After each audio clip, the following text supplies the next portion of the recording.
Okay, welcome, fellow lecturers, professors, and participants. So we're gonna wait for others to join in, right? We have another 2 3 minutes. So anyone having any questions, queries, you can use your chat. You could also use your mics, right? We are going to have a session that will be more participatory and engaging rather than having something which is going to be one way. Okay. So anyone else has anything on what we did yesterday? I hope most of you went back and tried these different generative AI platforms. We had showcased some of them. Is there anyone who had anything interesting to share here? Did you find anything?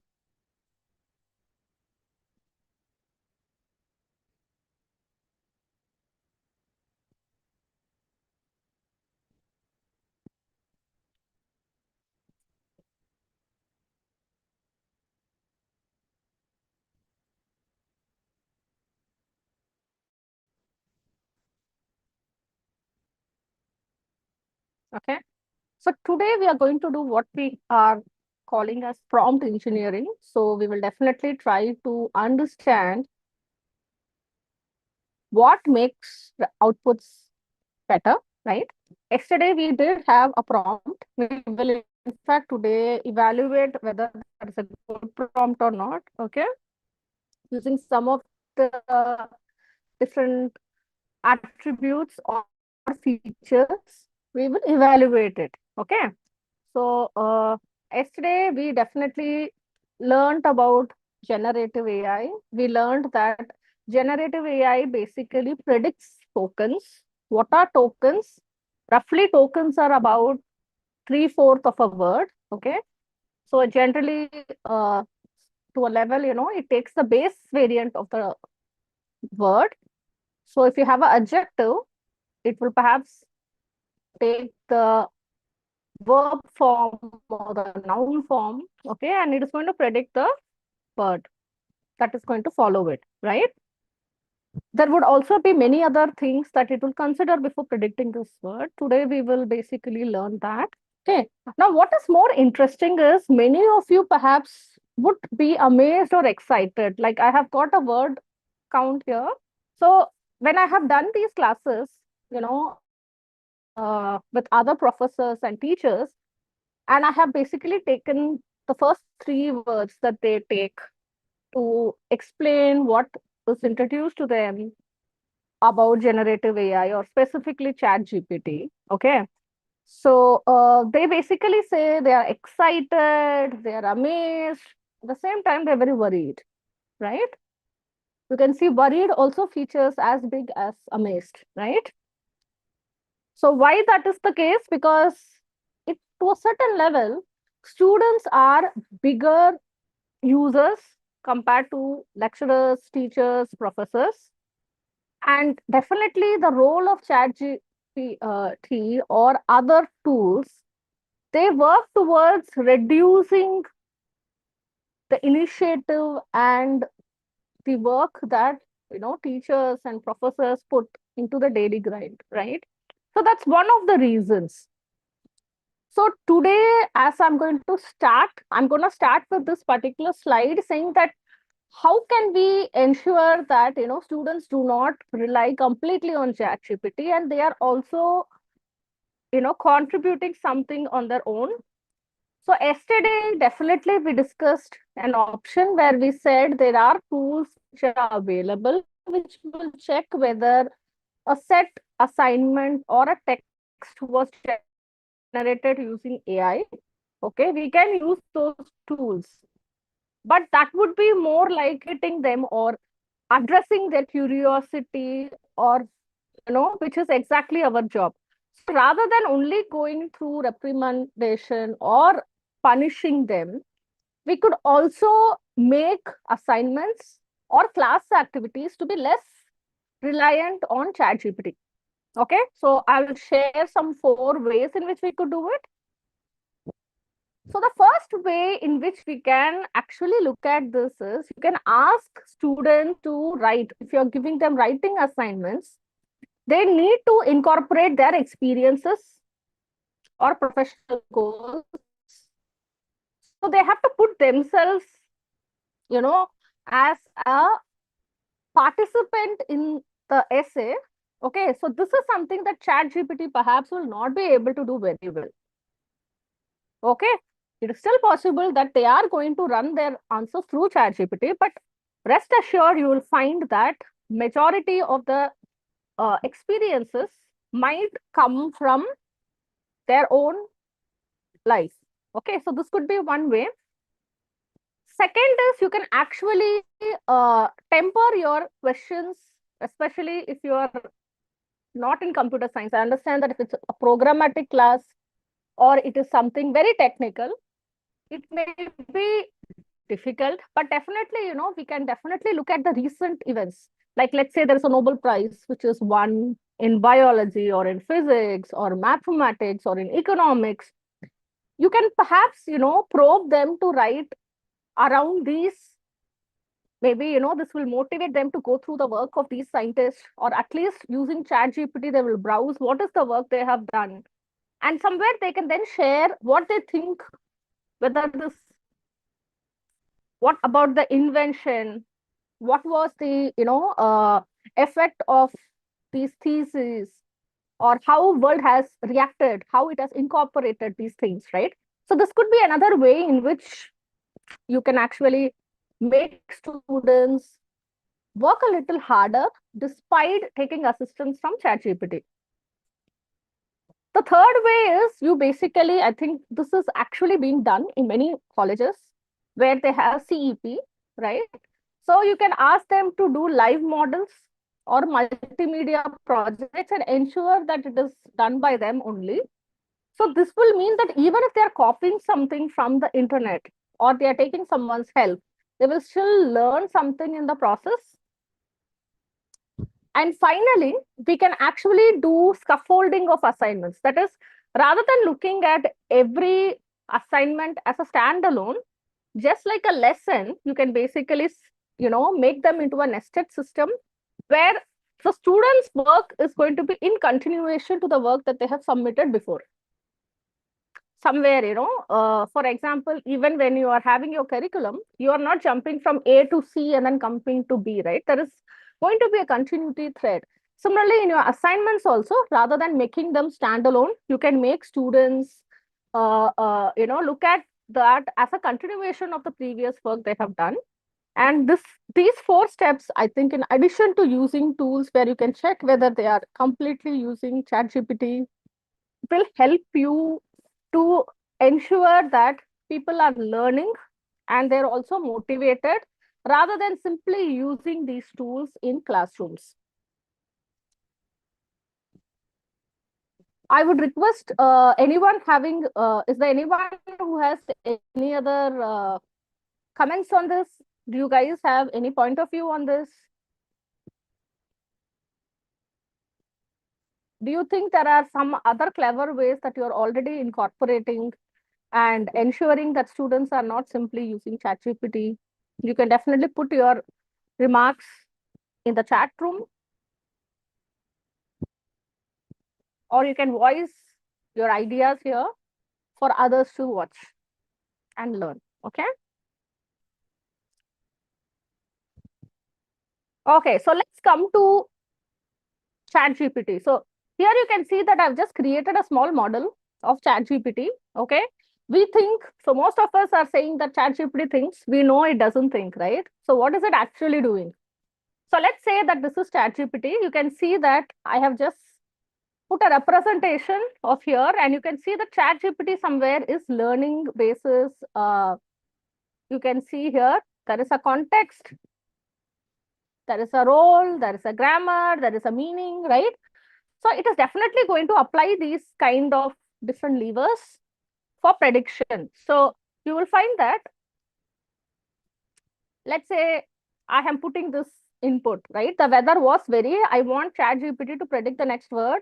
It is looking at the role, it is looking at the context, it's looking at the grammar, it's doing some prediction, right? There are, like, you can see there are many words which perhaps are suitable, right? So ChatGPT is not going to give you 3 words, it gives you 1 word. So how does it happen? So it is looking at the meaning and then it is again updating its prediction. You can see. So the output word it gives us the weather was very nice. It is not saying the weather was very rich. It is not saying the weather was very close. You will see that if it has a corpus or different words, right? These words could be from novels, it could be from internet content, it could be from current affairs, it could be from podcasts, it could be from chats, social media, different sermons or learnings, teachings, discussions, right? Based on all of this, you can see because it is having different levers, right? It is actually predicting the next best word in the sequence. So it's not only about grammar, it's not only about the role, it is not only about the meaning, it is not only about the context. You can see that all of this are working together. And the output is making sense to us. So you can see that the system that humans like you and me have internalized is something which has actually been replicated here. So the way in which they replicate it, that is called as neural networks or deep learning. But essentially, this whole algorithm or the process, you can see, is actually sort of mimicking our brain. Right? Yes? So let's be very clear. ChatGPT is learning through patterns, not facts. That is why we call it as a prediction. Okay. The reason why we call ChatGPT is generative because it is predicting it's the next word. Whenever you are talking about ML or algorithms, what happens?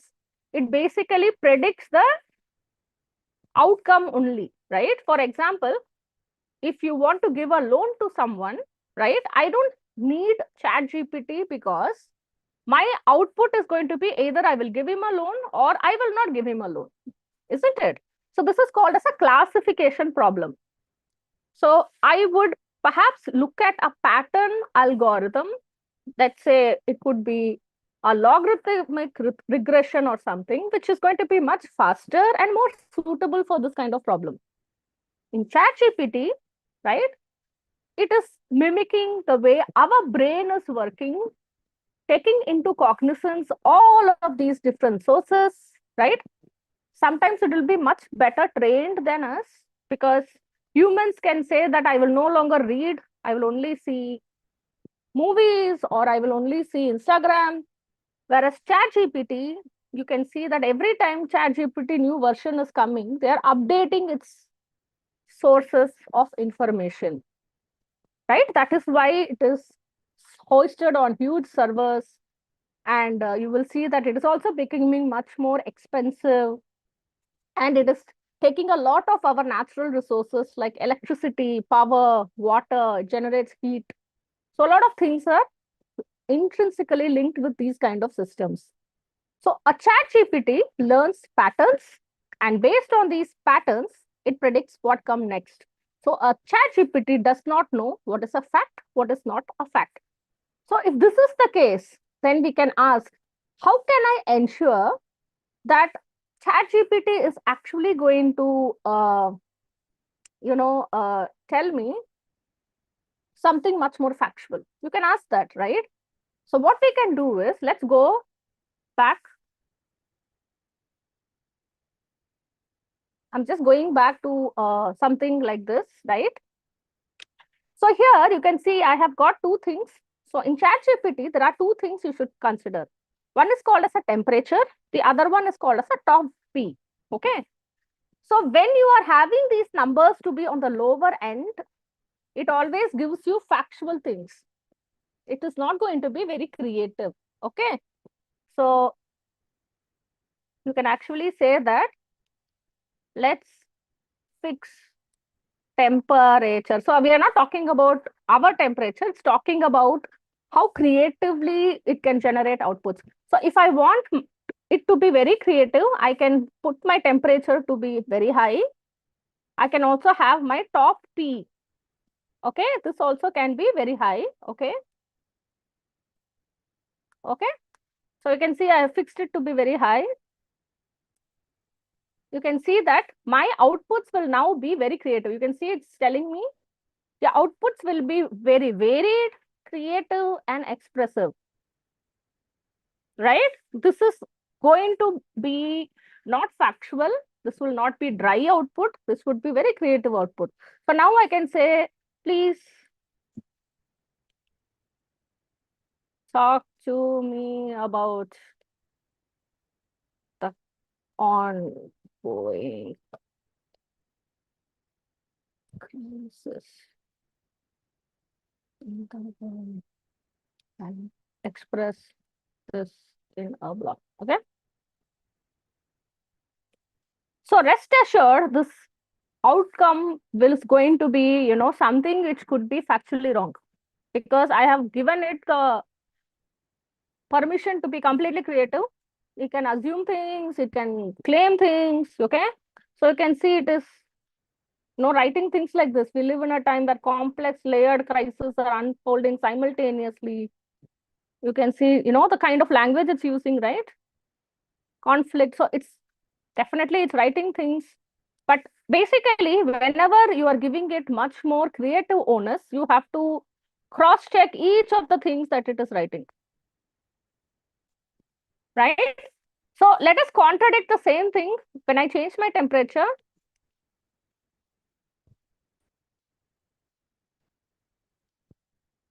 so if your temperature is going to lie between 0 and 0.2, and your top P, right, is let's say around 0.3 to 0.5, then the outputs are going to be much more factual. Yeah, they will be precise, factual, and it is going to be technical or research driven. So as professors, it's imperative that we learn this. Okay. So always try to, whenever you're doing work which is related to your classes and you want it to be technical, analytical, please ensure that your temperature and your top P are on the lower end. Okay. Now let's put the same question and let's see what kind of output it is going to give.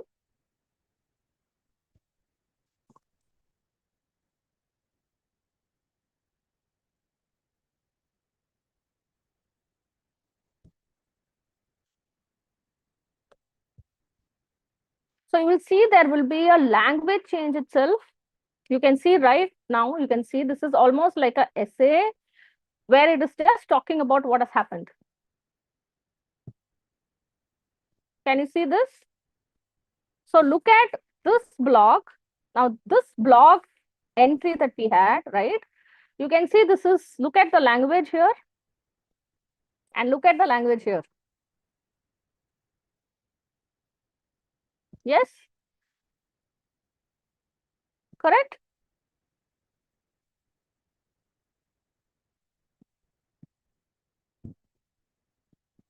So you can see that we can actually ensure that our ChatGPT is going to provide us either factual or creative material. But let's say I want ideas on an image, or I want to change something, right? Then I need it to be more creative. Then I have to change my temperature. Okay, keep it on the higher end, temperature and top B, and you will see that it will be much more creative. But definitely you will find that you will have to cross check every fact that it is viewing, because it need not be a fact. It might be something that it has just told you. Okay, making sense, everyone? Yeah. So I would encourage all of you to please use the mic and give me feedback in case you have any questions, queries, or any specific things that you want to share. Okay. All right. So now let's go back.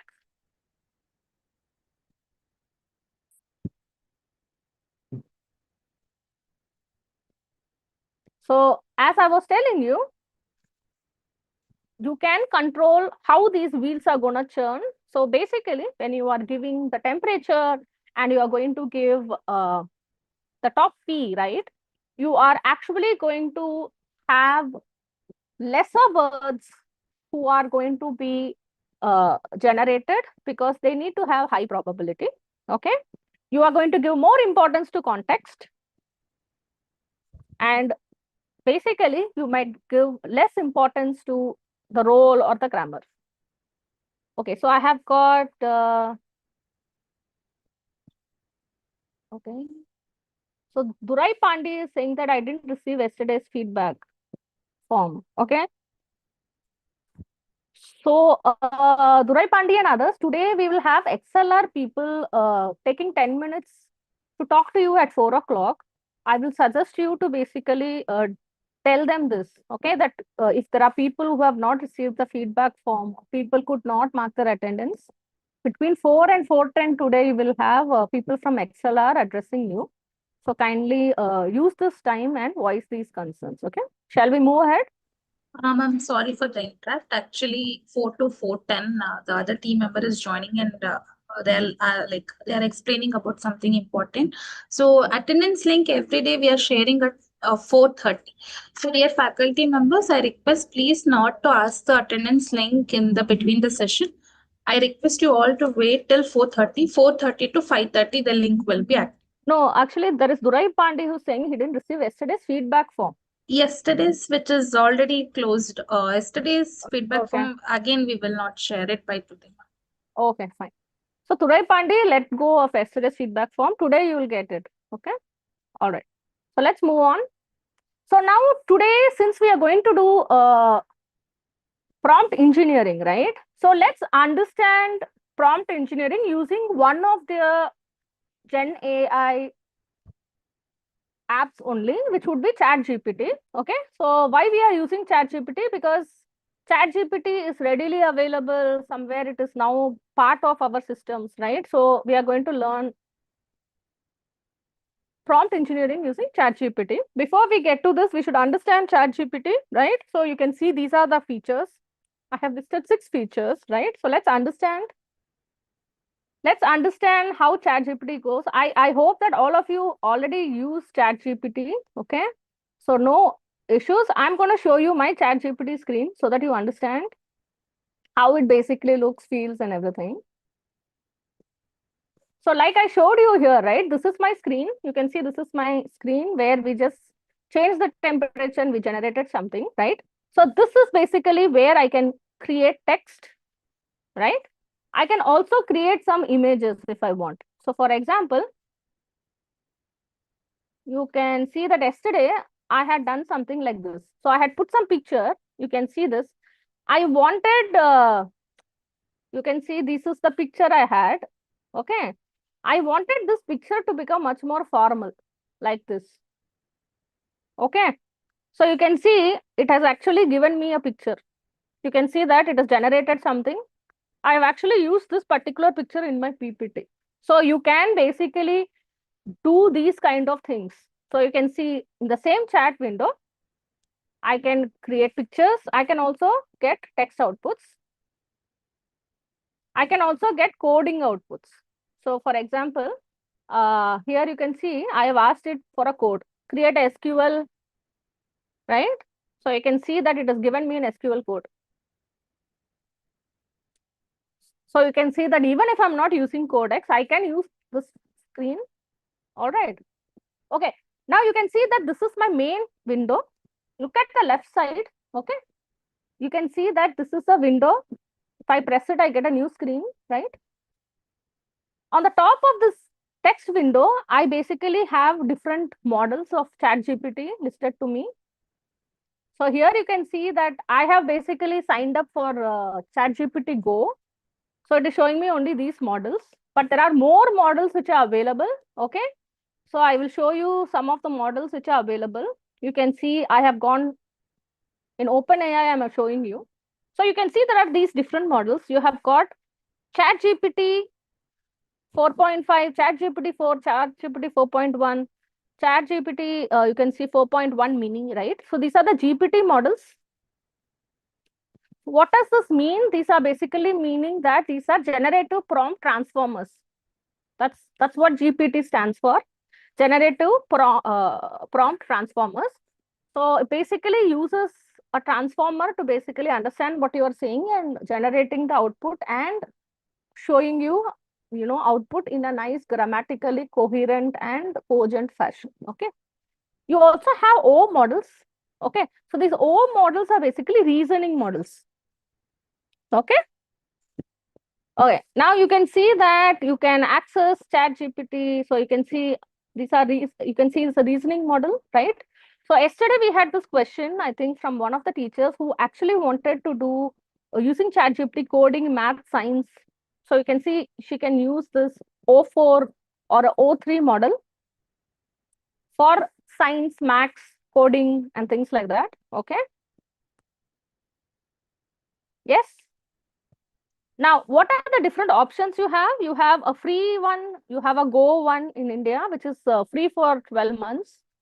So that is there. You have GPT Plus, you have a GPT Pro, you have a business and an enterprise. Okay.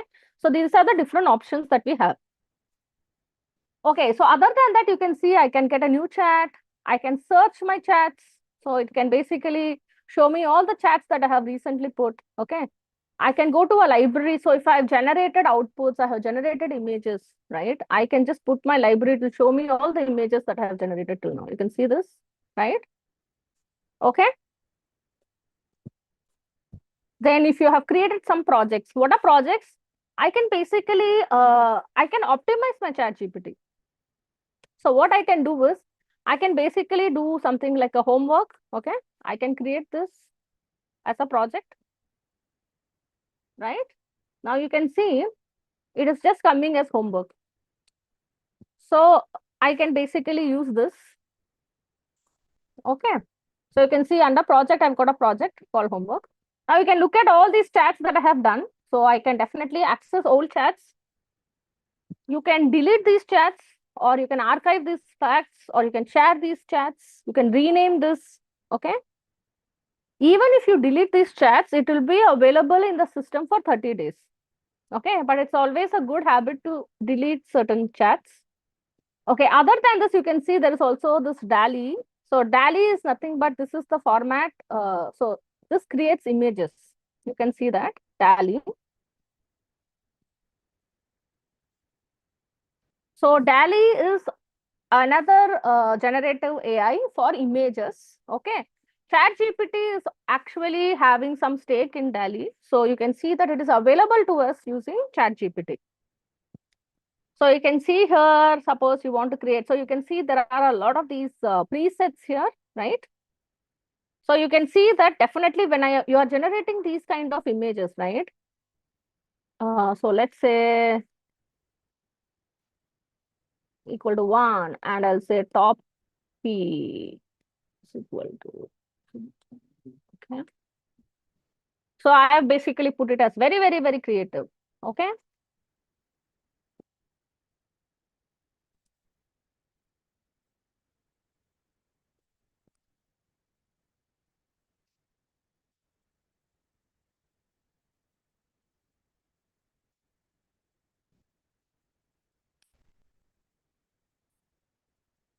So you can see I'm using certain things, right? I can change my aspect ratio. So let's say I'm going to do it as a widescreen.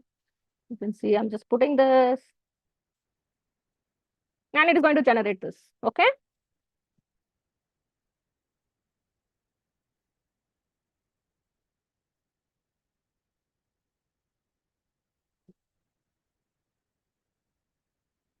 So you can see, right?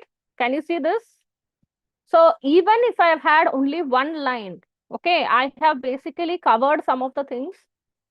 What is the aspect ratio I wanted? And I've actually said that I wanted like like, a Disney one. You can see this.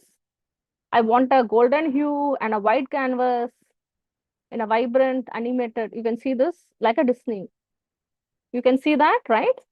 So you can see that definitely it's easy to use if you understand how it works, correct? So that is exactly what we are gonna learn today, how to use these different things.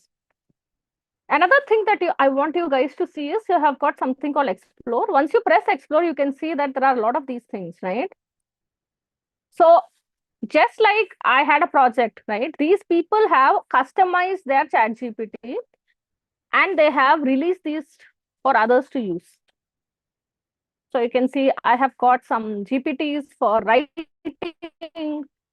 I have got something for research and analysis, right? So yesterday we were actually talking about how I can use this in research, in education. You can see this.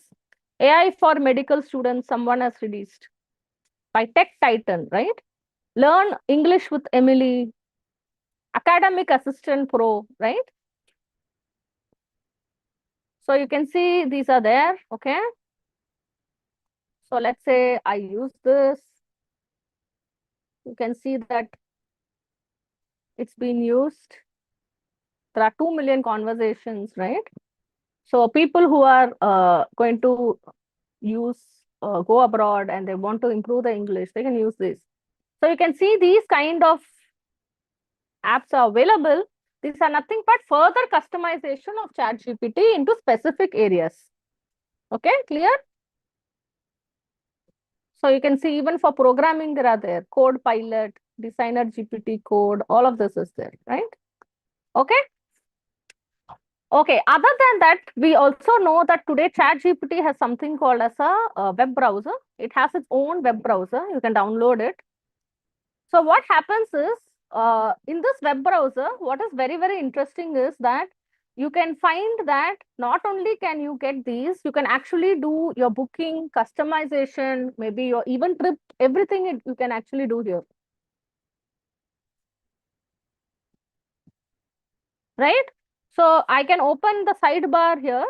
When I'm reading here, you can see there is a ChatGPT sidebar here, right? So here I can go and say that, can you please give me the day where it is the lowest rates? Or can you give me the day when events are happening, right? These kind of things. You can basically then also take care of your itinerary, book tickets, and things like that. So you can see that ChatGPT has. Similarly, Perplexity also has. So Perplexity is something like a ChatGPT. I think many of you use Perplexity. The advantage of Perplexity is in many countries, especially the Western world, Perplexity is now replacing Google. And it's supposed to be a little more factual. It is supposed to be a little more checked, right? It also has a browser, web browser, and that's called as Comet. Okay, so these are the things that we have to learn when we come to ChatGPT, the interface. Okay. So now let's come back. Is there any other things that any of you want to understand? So we have definitely looked at the chat history, right? You can delete if you want. We have these text generation, images, browsing, powerful modes, and custom GPTs. Yes, we have covered all of these features. Okay, so let's go to the, yeah, this is the image I showed you. I have generated using ChatGPT, which I have actually incorporated in this PPT. You can see that. Yeah, so the $1 million question is it safe to use ChatGPT? Yes, it is not safe because it will collect your information. What it does is, it is going to collect your information, not only your accounts. If you are paying, it has your payment.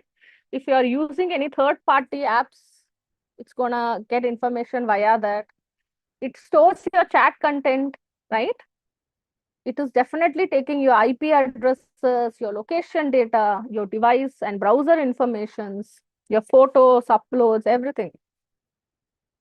In the mobile, if you are going to use the app like a ChatGPT or a Perplexity, rest assured, it has got much more information. So it is very, very important that we should be conscious and cognizant that there is a potential harm. So if you keep your account to be open, or if it is going to be available for third party, it can be misused. Yeah, Mr. Kishan Kumar, sorry, Professor Kishan Kumar, go ahead, sir. Yes, ma'am. Yeah, tell me, sir. Yes, ma'am. Can you pay the like your Google Pay, Phone Pay like that? You can be pay by ChatGPT. No, sir. So if you are subscribing to ChatGPT, you Huh. basically will be putting your credit card details, right? Because the free one has got Yes. very limited usage. So for example, Okay. I have signed up for ChatGPT Go, right? Basically, it is giving me Yes. 12 months free. It is actually asking for my credit card details. I have shared my credit Yeah. card details. So it is actually storing it in the server.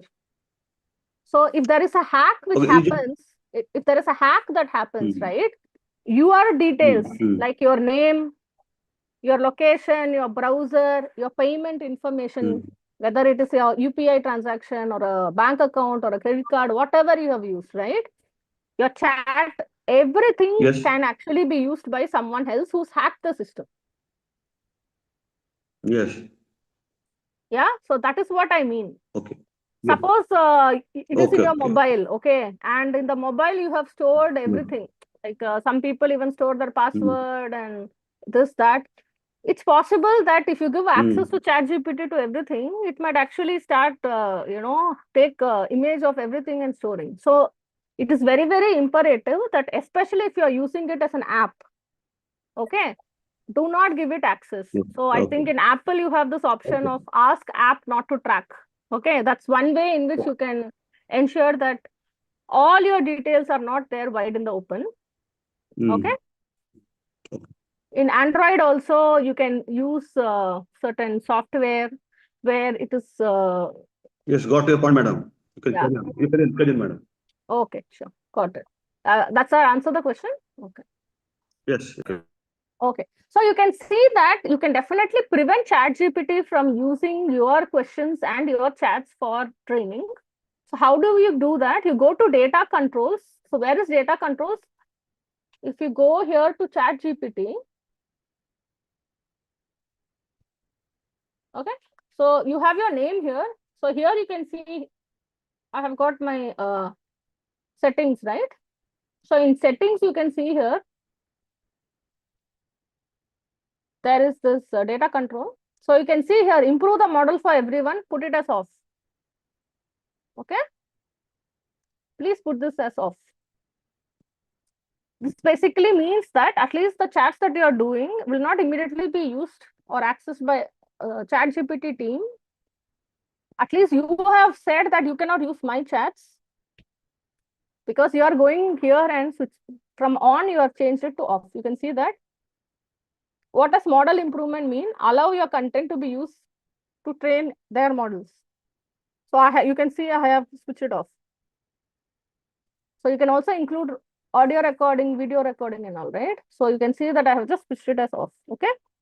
So I would definitely request you guys also to do this as off.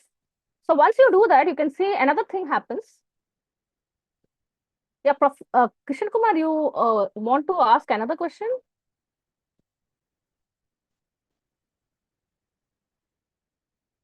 Nothing, right? Okay. So you can see here, once I have done the switch off, you can see that automatically it will say that there's a temporary chat. So you can use this option also, temporary chat. So basically this will not appear in history or this will not be used to update ChatGPT memory. So it's a good idea. Okay. So once you use this kind of temporary chat, the content will be available only for 30 days. Okay. So this is also a good way in which you can keep your privacy. Okay.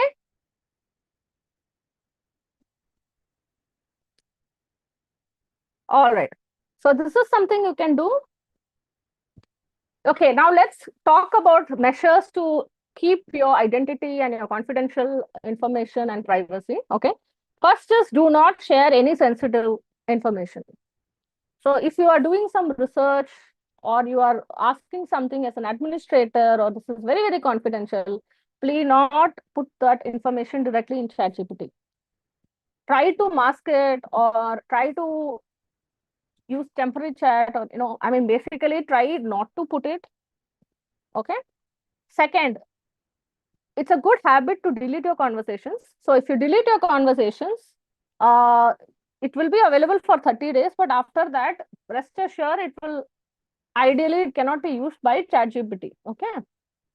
Then you can use a VPN. Suppose you have VPN. So this is a virtual private network. So what happens is how these systems work is they actually keep track of the devices, the browsers, the location, right? Your IP address. When you use a VPN, automatically the location, the IP address, the browser cookie, everything is basically changed. It is encrypted. So it is very difficult for a app like ChatGPT or anyone else to consolidate everything and create your profile. So let me give you an understanding of what I mean by a profile. Okay. So let's take a banking example. Suppose you have a banking account. Okay. And let's say you take a credit card out of this banking account. Now, what happens is, let's say you are a person who's based out of Mumbai. You generally do not travel, let's say. You suddenly find that you get a call from the credit card department asking whether you have done a transaction for 2 lakh rupees in Agartala. I'm not sure how many of you have faced it, but I have myself faced it. So they will give you a call. So what is the reason for this? Basically, based on your previous day's locations and transactions and the amount, right? They know that you do not travel or you are not found in northeast of India. You are available in west of India. So once they found that there is a transaction which has happened in Agartala, which is in the northeast of India, and the amount is so high, right? This is against the profile that they have of you. So they have created an avatar of you using all the financial location and transactions that you have done. Once they encountered a transaction, let's say even the secret key and all was correctly done. Okay, maybe your wife used it or your partner has used it in Northeast, you are getting this call. Why? Because that transaction does not fit in the profile of all your past behavior. Okay. Similarly, like a bank, these electronic apps and programs also create a profile of you. Okay. So it's very, very important that when you want to break this mold of creating a profile, you can use a VPN because it does not give access to your locations, to your IP address, to cookies, browsers, and many other tracking programs. It will automatically delete. Okay. Another way in which you can ensure your privacy is use two-factor authentication. Basically, what it means is that you have a password which can be stored in a browser. You will also get a key through your mobile phone. So this means that both the devices needs to be available for you to use this. So what this also means is that after you have used, let's say, ChatGPT, close it. Do not keep it open. Okay. Do not use plugins. So you will find that there are in Chrome and other browsers, there are many plugins. Similarly, you could also have plugins to ChatGPT. Okay, do not use these plugins. These plugins are some easy way in which you find spurious malware and other very dangerous information. Your information can actually be stolen using these. Okay, and finally, like I showed you, use the temporary chat screen. And after you have finished your work with ChatGPT, close the window. Okay. So this is important. So I'm sharing these details before we go into prompt engineering because as professors and lecturers, it's very, very in our good, behavior to keep ourselves safe. Okay. Okay. Now let's come to ChatGPT. So when you do ChatGPT, you can see that these are the different options. You can create an image. I showed you how you can create an image. Okay, now in ChatGPT, these three things are there. Okay, there is a thinking mode, there is a deep research, there is a web search, there is a study and learn, and you can add files. Okay, so let's first understand what is a thinking mode.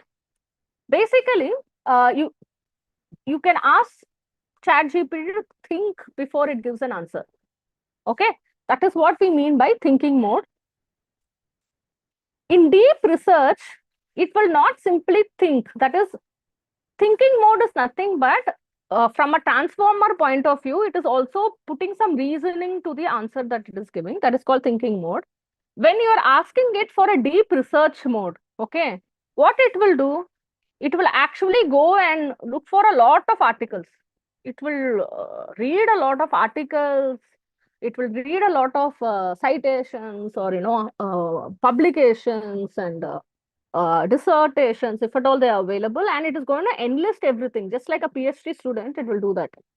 Okay, so if you need a complete understanding of certain topics, you can do deep research.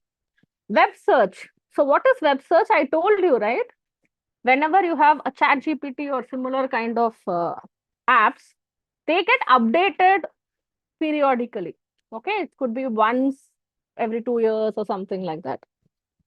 So this does not mean that it does not have access to what is happening around. So they have access to the internet, right? So web search means it can access certain websites and it can give you information.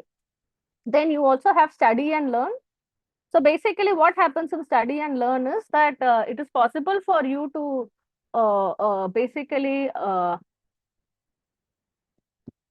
generate quizzes or basically have prompts which are going to be much more conducive to studying something. It can ask you quizzes. The whole idea is that you will basically prepare to get better marks. Okay, so that option is also available. Add files is like yesterday we were talking about Google Notebook LM, right? Similarly here also you can upload some files and you ask it to basically read it or summarize it, or let's say you want to do data analysis, right? You can take the data file, Excel file, upload it, and then ask it for some kind of tables and analysis. It will do it. Okay. So you can see while the web search is, it is actually going to get information from internet. When you add files, you are going to give the information from your computer. Okay, that's the main difference. Otherwise, these two are going to have the same utility. Okay.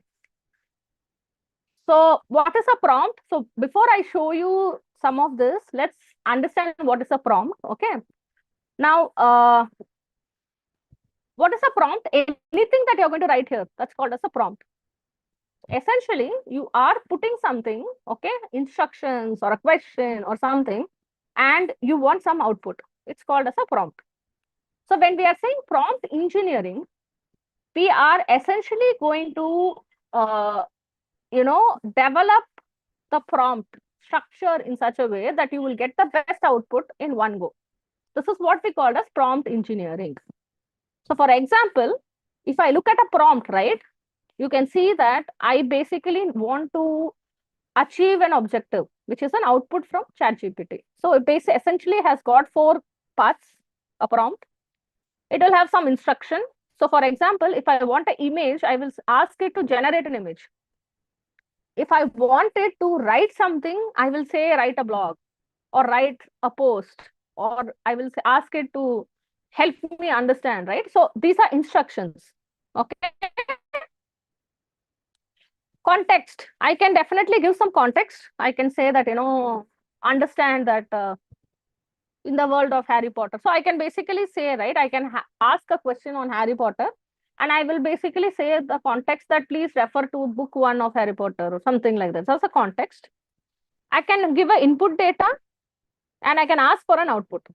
So here you can see I have a prompt here, but I'm asking ChatGPT to classify this text as either neutral, positive, or negative. You can see that.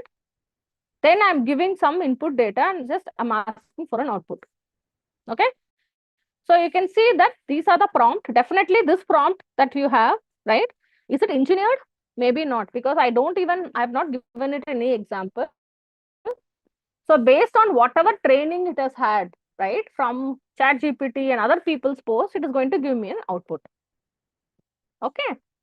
So let's now go into each of this. Now I'm going to show you a demo on how to do deep research, thinking, web search, right? And then we will look into prompting. Okay, so let's go. So I will show you, I actually did, okay, so we are in temp chat here, okay. So let's do this.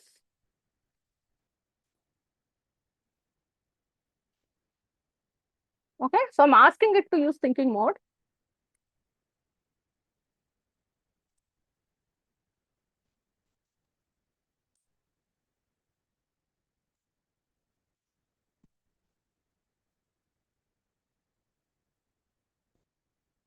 So you can see now chain of thought. Okay, this is a method we will learn also. So it's going to apply some reasoning into whatever it's going to do.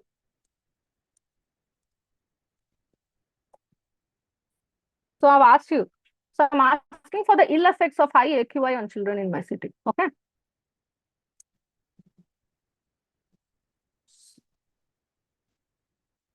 So you can see, can you see that it has given me something, right?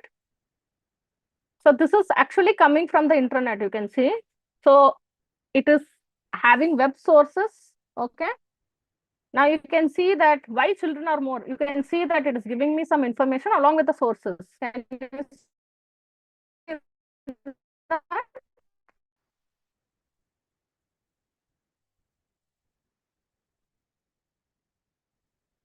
Yeah. And the worst is you can see it is giving me California thing, right? Logical, right? So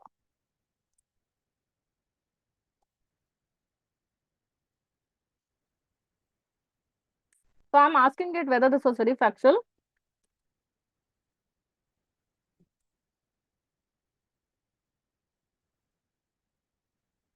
Okay, I'm asking it. You can see it is telling me this output is factual, not creative. So you can see it's using a very low temperature. It means that it prioritizes accuracy, consistency, factual. Okay. So if I want this to be written in a more engaging way, right? So for example, if I want to convert this into a post for social media, it cannot be so dry and cut like this, right? So I can make it more engaging by increasing the temperature. Making sense, everyone? Yes. So here you can see we have established a few things. It is basically using thinking mode. It is getting sources from the internet. You can see that. And it has basically given me a factual output, right? Suppose I want to do, let's say, deep thinking. Okay.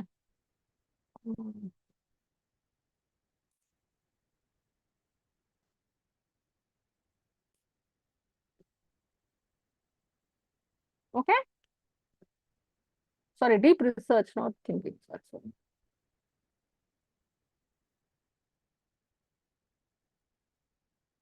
So you can see here, one line summary, key assumptions, structured. So you can see that this is the deep thinking mode, right? So you can see this is almost going to be like a conversation, which is going to have some facts, some conclusions, some corollaries, and that's how it will do. Okay. So you can see this. I think here I had put some yesterday. Yeah. So here you can see yesterday I have created this. So I am using a deep research mode. Okay. So you can see here, what is the role of mimic in cultural revolution, especially in social media? Are means a visual representation of mimicking. So I basically am asking a topic whether mimicry is something that has converted into memes in social media.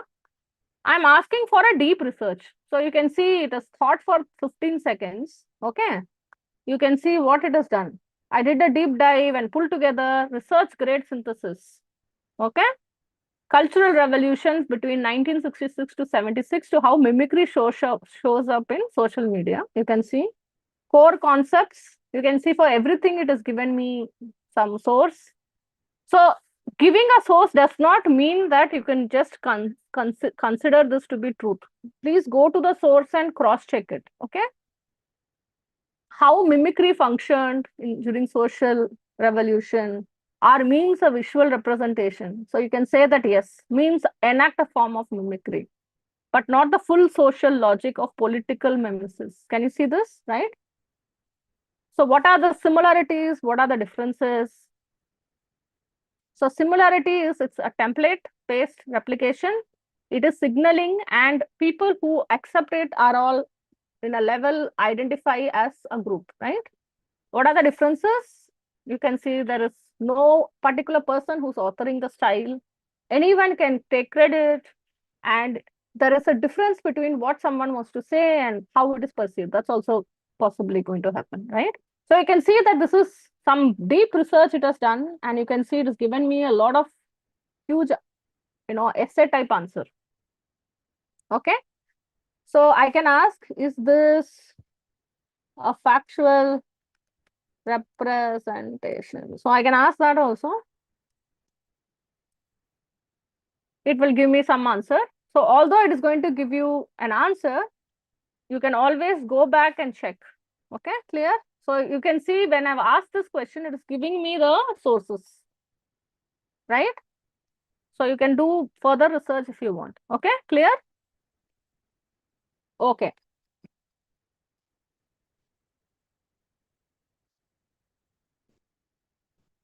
Okay, I'm gonna pause our session because we've got 1 more minute before XLR is going to take your time in giving some very important and critical information. So anyone having any questions?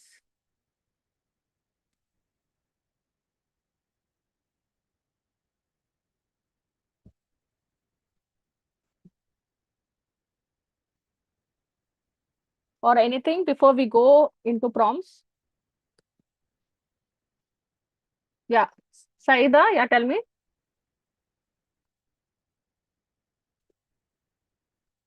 Yeah, Saida, you can use, yeah. Hey, hi, Narani. Hi, yeah. Session has been very engaging so far and very informative. Yeah, thank you. Though we've been using ChatGPT, I didn't know it had so many modes and so many options that we could change. Okay. The other thing is, I just wanted to check where we how we can create good notes for our students from modules from the curriculum, because there are many times the topics are very varied and they are spread all across, and so like something which can have a proper flow and can be interesting for the students to read and what we can share. Yeah, sure. So we will just have the XLR session, then we will come back and answer your question. Okay. Okay, Will that thanks, work? thanks, Yeah, thanks. sure. Okay. Yeah, thank you, ma'am. Just for 10 minutes. Yeah. Amitsu, good evening. I hope my voice is audible. Yeah, you can. Yeah, sure. Thank you. Thank you, Shushmita. Thank you, Naini. Yeah. So, good evening, all the faculty members. My name is Amit. I come from the YouTube team of XLR, and I'm also the marketing head for XLR. So, in the last few years, we've been doing these EDL programs that are. I hope it's adding a lot of value to faculties and students alike. So now what we are planning to do is we are releasing a lot of free content on our YouTube channel. So which I will just share it to you by sharing my screen. So just give me a minute. I hope my screen is visible. Yeah, yes, sir, it is visible. Awesome. So if you just search for XLR's channel on YouTube, you will come across this. So as you can see, we do a lot of these videos that teaches different topics. So I request you to subscribe to our channel because of the kind of content you'll be able to access in our channel, and we keep uploading regularly. For example, if any of your students wants to learn Python, you can probably give this to them. And also, if any one of you is willing to upskill on any topics, so you can definitely get value out of these YouTube videos that we have. So some of them are in playlists. Some of them are classified in courses. So core Python we have, data science ke bare mein we have. So like this, we have a lot of different things that you can take. And also we are going ahead with recent videos like, how to install MySQL. How to install MySQL on Mac, master Excel dashboard, Excel test functions. So if you are able to see my screen, then I think you will know that there is a lot of content that will be useful for you. And for those people who are eager to learn, we are trying to give them free knowledge by uploading these videos. So yeah, so that's the entire part of this announcement. So please feel free to subscribe to our channel. This will add a lot of encouragement to us, and we'll be coming up with more and more such content in the future. We'll be releasing short courses like 3 hour, 4 hour courses on how to do Excel, how to do Power BI, how to learn MySQL, and not only these ones. And also we are planning to expand into DSA and all the other things that your students might be, very, very finding it very useful. So yeah, so I guess that's the thing from my side. So I hope every one of you gets value from our XLR's EDL sessions and FDP sessions. And to take this a step further, please feel free to subscribe to our channel. So I guess that is the only thing I wanted to share with you guys. So yeah, I guess I'm open for questions in case anybody has any doubts.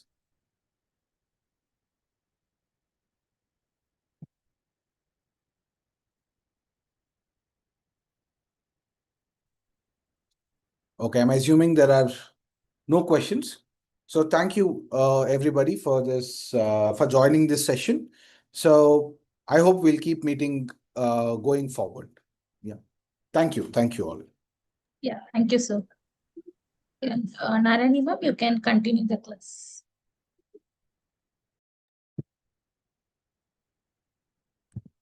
Okay, so we have the query, right? Recent query on notes, correct? All right. So one of the ways in which you can actually look at this is uh, you want to provide handouts either. These are going to be notes or handouts. So first is understand what is the utility of this. Okay. If it's going to be something that you want a student to use in terms of revising the class or something, then definitely try to incorporate visuals.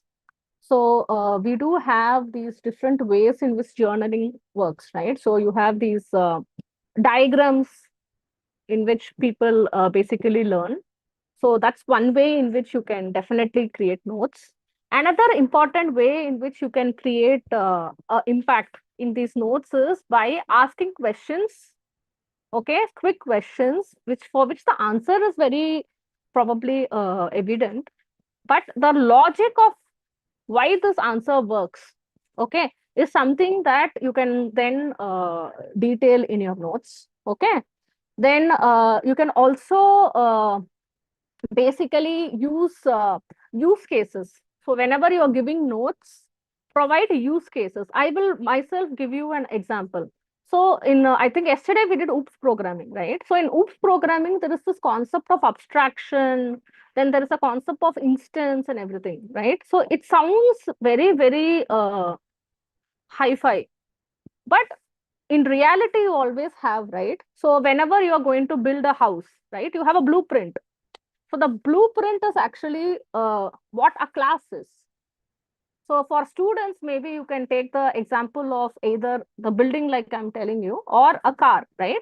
So if you are going for a Maruti 800 car, or let's say that's not even available today. So let's look at a Hyundai i10, right? So the Hyundai i10 is basically the class. When you buy the car, right? You buy your own Hyundai i10, it's an instance.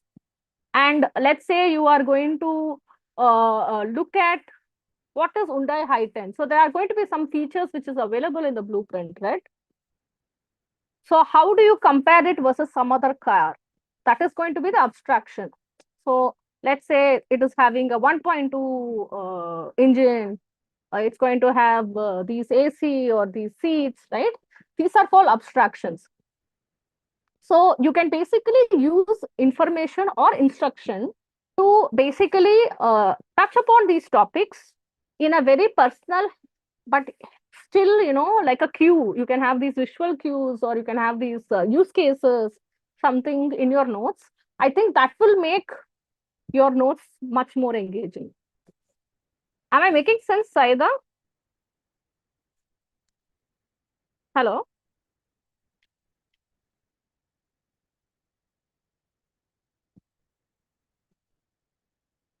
Are you there? Yeah, Saida, did I make sense to you in your notes query? Yeah, sorry, I could not unmute.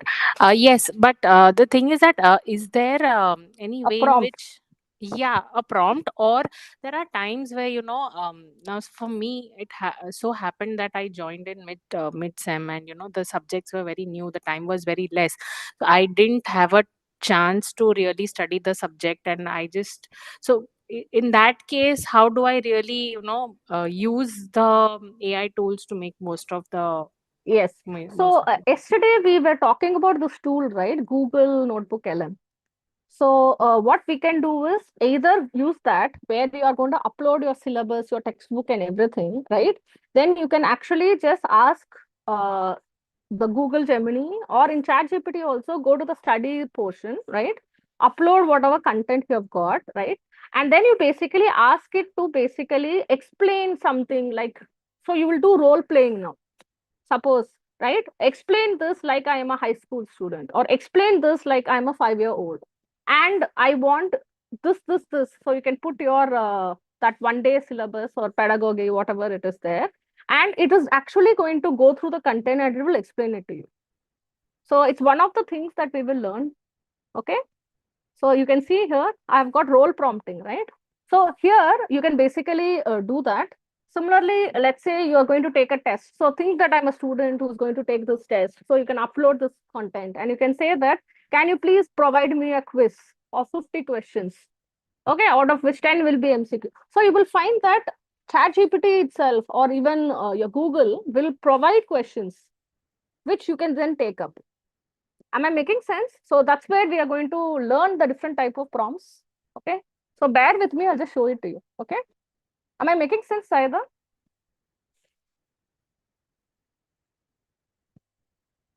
All right. So let's learn. So what are the different types of prompts?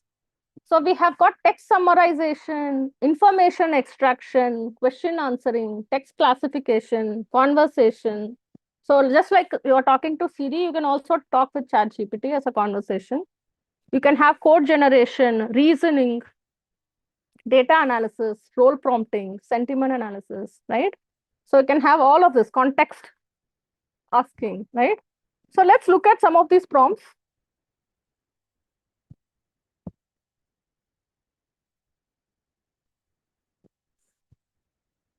Just bear with me.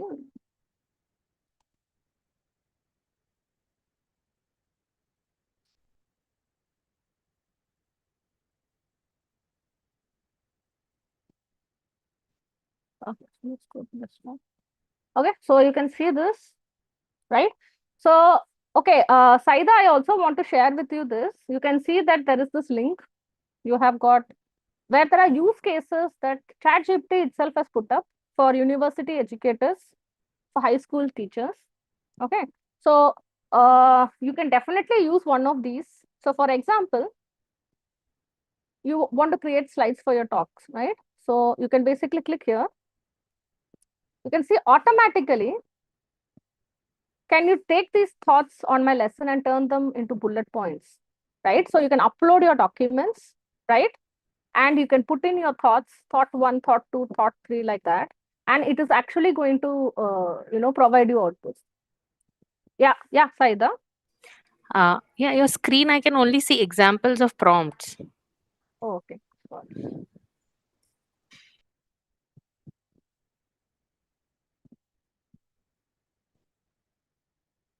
Yeah, is it now visible?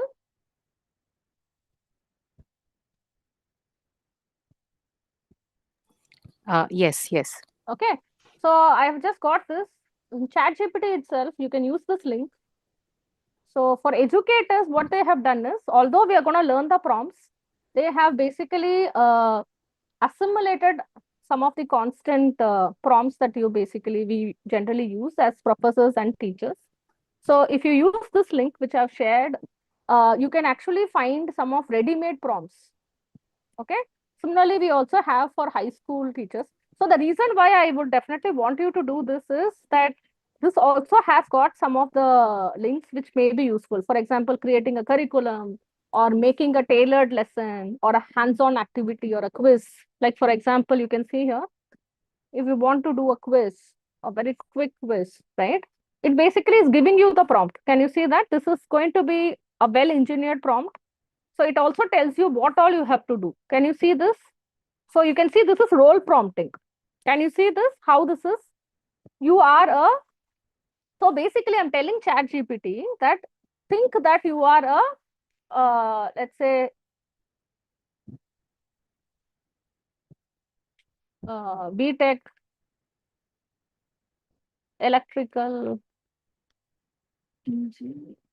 teacher. Okay. So then I can say that, who is engaging students for a biomedical course, which is a optional course, let's say, in year 3. I'm just giving you something that I'm just writing, right? So you can see this is nothing but you can see this is role prompting, correct?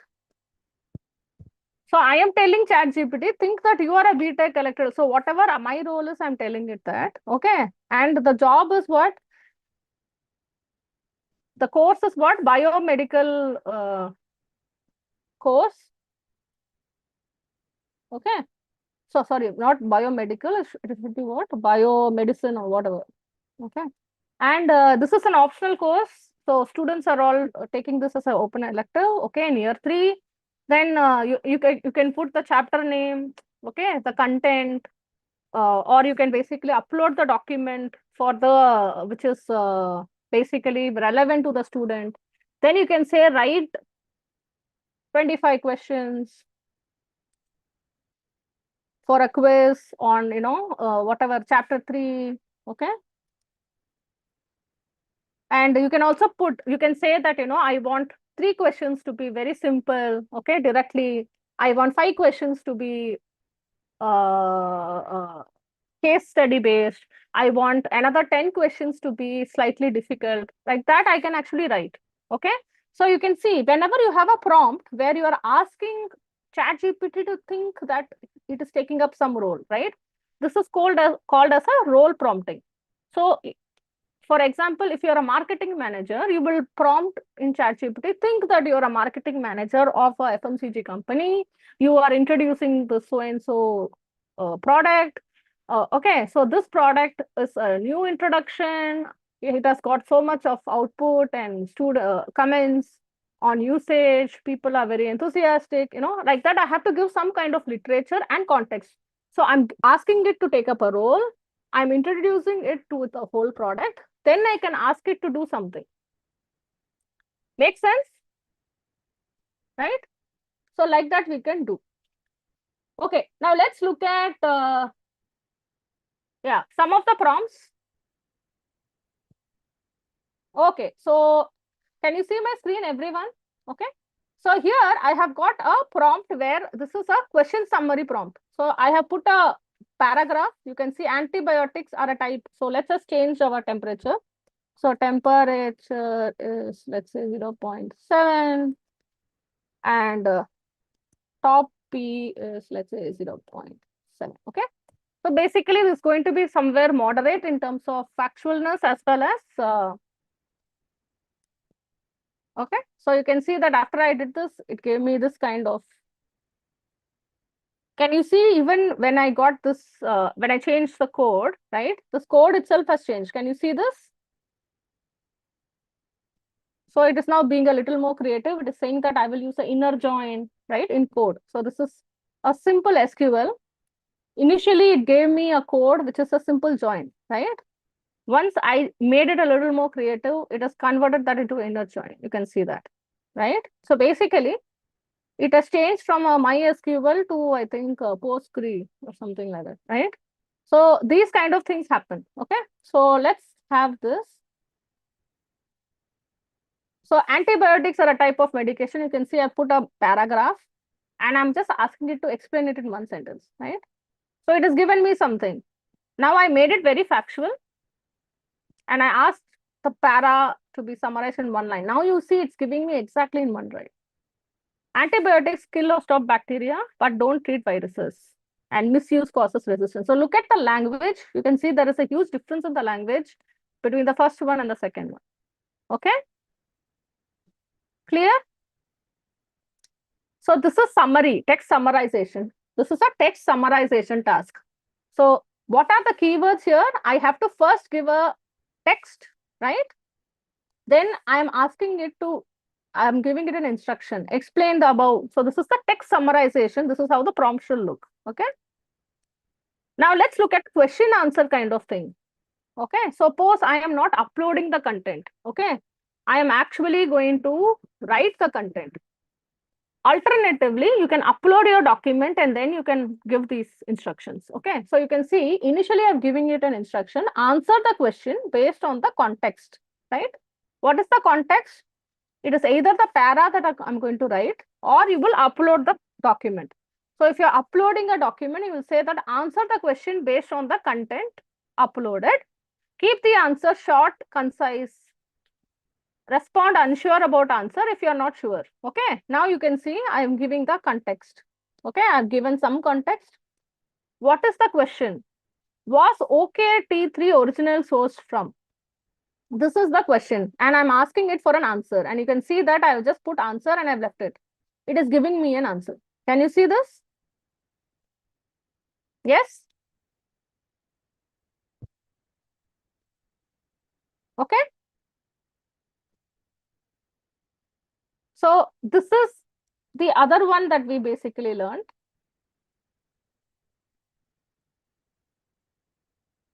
So we have done text summarization. Okay.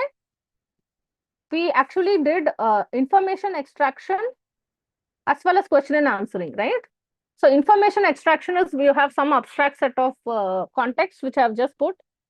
If I'm asking a question and I have asked for the answer, it is giving me an answer. Or I can even ask it to summarize, or I can ask it to basically explain what this is. Okay. So for example, let's say I can take some poem. Okay, let's take Shakespeare sonnet, some poem.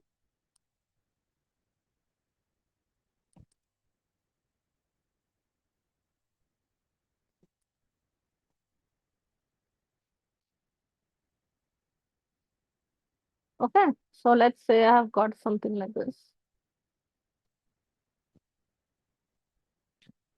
So let's just download it. So I don't know what it is. I'm simply going to now, okay, I think it's there. So I'm simply going to upload it.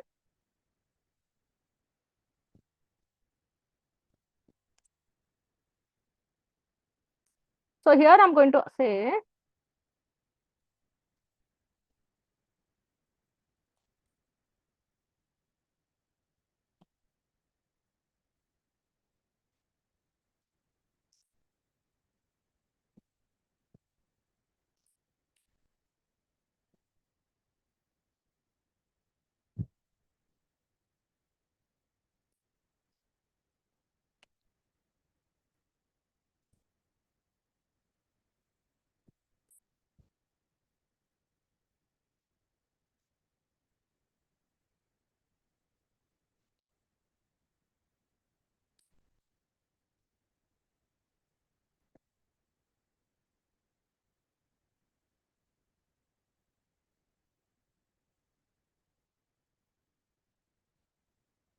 so you can see I've actually asked it 3 questions, right? So I have just uploaded this thing.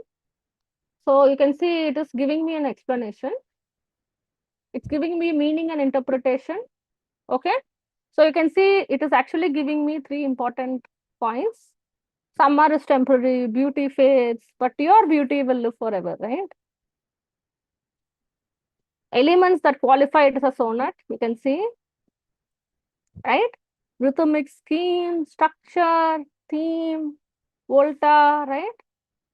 How to identify it in modern literature. Can you see this, right? Okay, I've got a lot of questions. Yeah, Dr. Srinivas, yeah, go ahead. Hello, yeah. Yeah. Can you be a little loud? I can't hear you. Yes, yes. Actually, we are able to see the PPT. Can you switch the screen? Oh, okay. Sorry.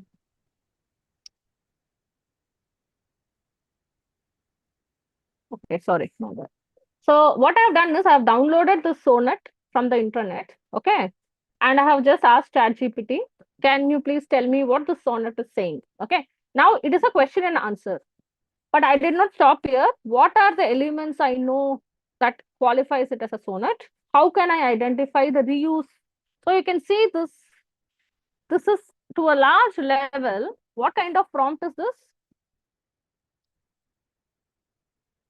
This is actually information extraction, right? You can also look at it as a conversation because I've asked a number of questions one after the other. You can see the output also is like a conversation, right? What is the meaning and interpretation? Some you can see that, what he's basically saying, what is the key message, what are the elements that qualify it as a sonnet, right? How to identify its reuse in modern literature. So you can see, right? And it doesn't stop there. It's actually asking me whether it can show me some modern works which directly reuse this sonnet 18. Okay.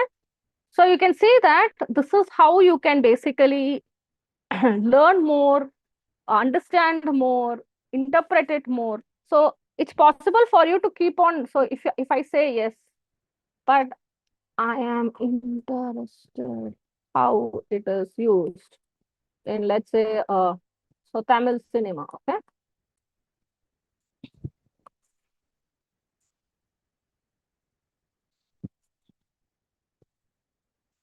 So it is actually saying that,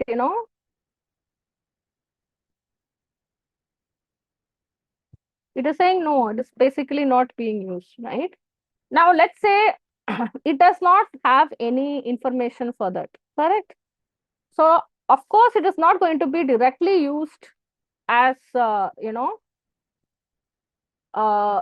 sonnet. I have heard. So, you can see this is a conversation, right?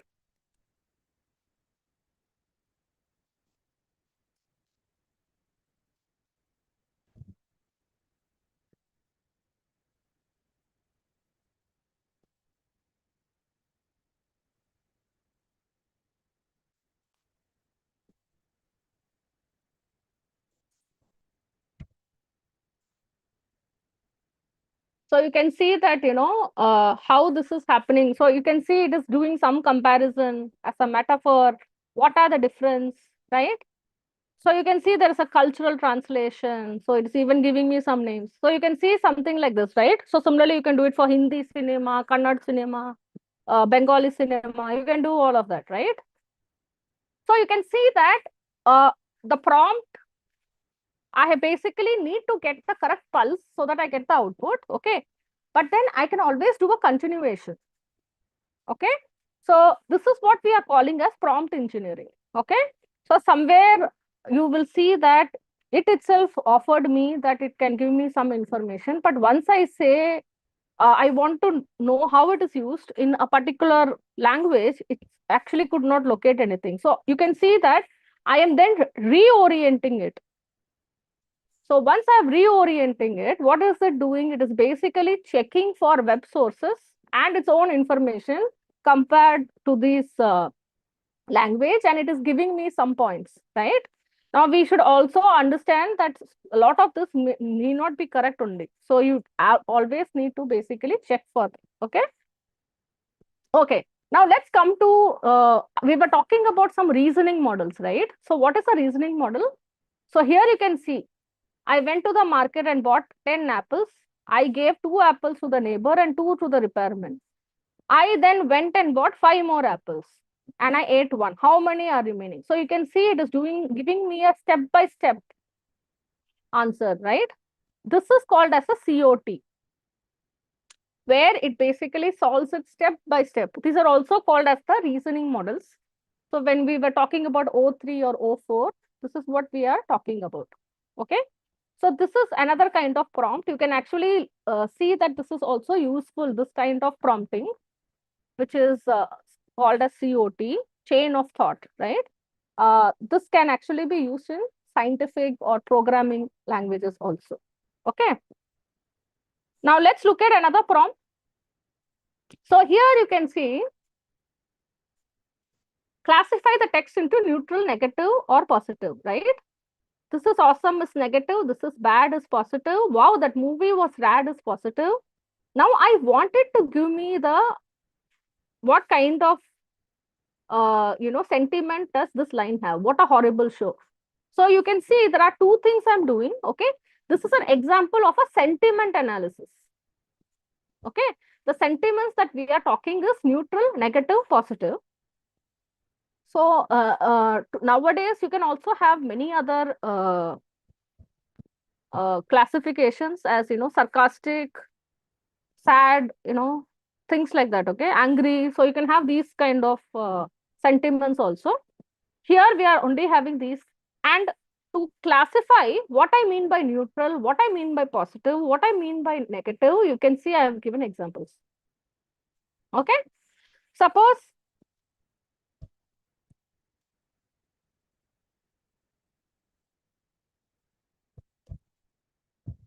so let's say neutral, negative, positive.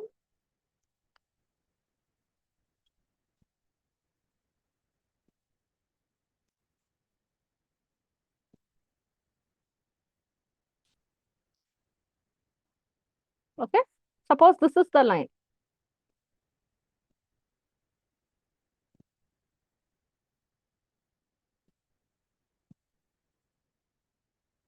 Okay, so let's see.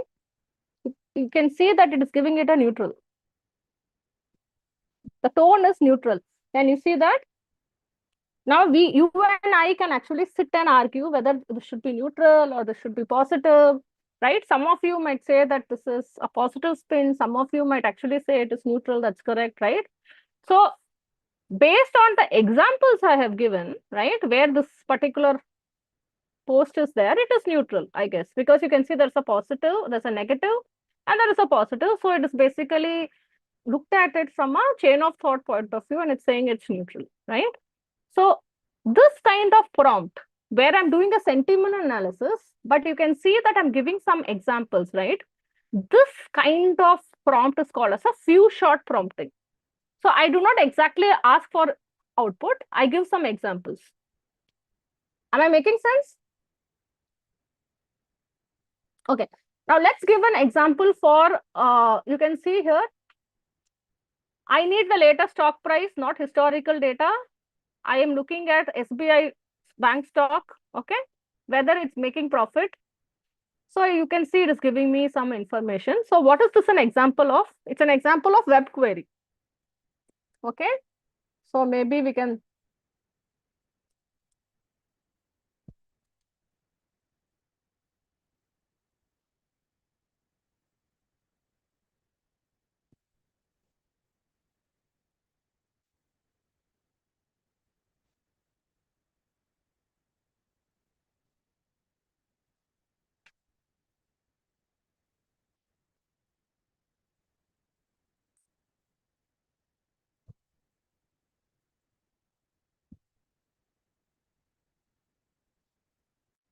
Okay. Now it is actually going to go and check the intranet. Okay. You can see that it is actually giving me information as of today. So it is also showing me all the fundamentals. Can you see this? So it is looking at quantitative metrics, qualitative metrics, what is not confirmed. Okay. So it is saying that it is actually not a high. It is not a low also. Can you see this, right?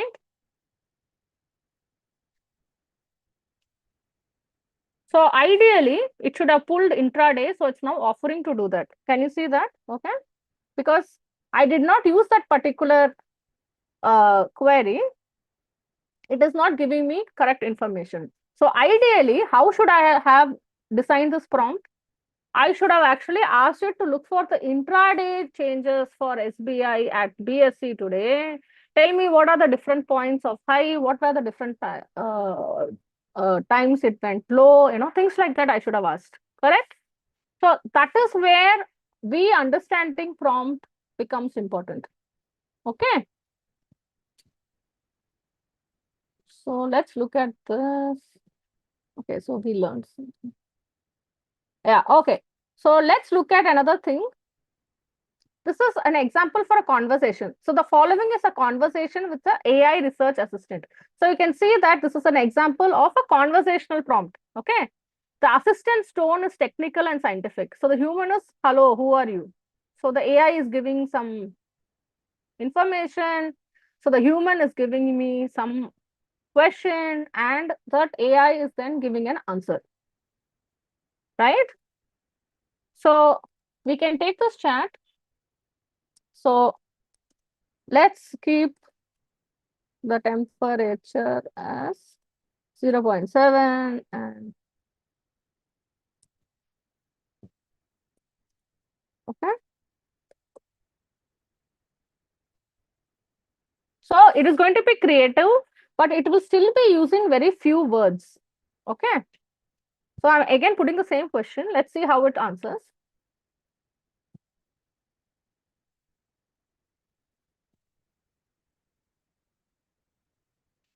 So you can see that because it is going to be creative, you can see it is written so much. Okay.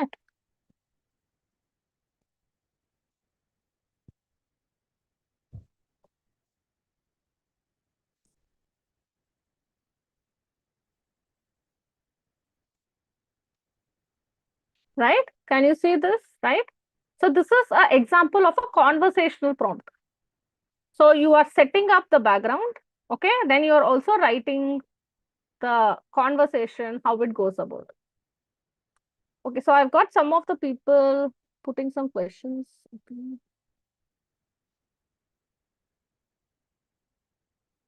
Okay, clear everyone?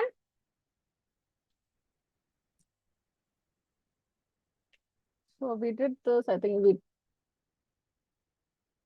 Okay, now let's do another example. Okay. So I think we have done some classification. Yeah, so the same sentiment classification where I have just put a question, I've asked the question, right? I have not given any example. This is called as a zero-shot prompting. So I am not giving it any clarification. I'm not giving. So this is generally how we all do, correct? So when we do something like this, we have to make do with whatever outcome comes. Why? Because we have not given it any specific information. Okay? Clear?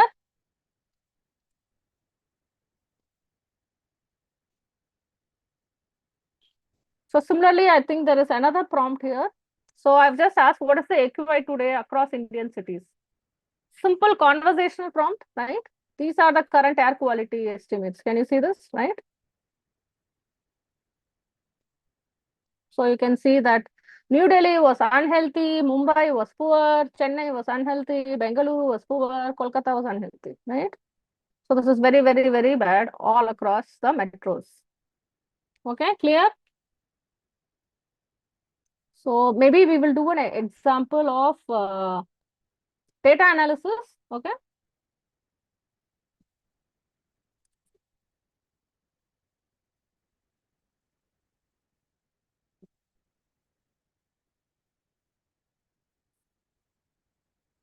Okay, so let's take this data.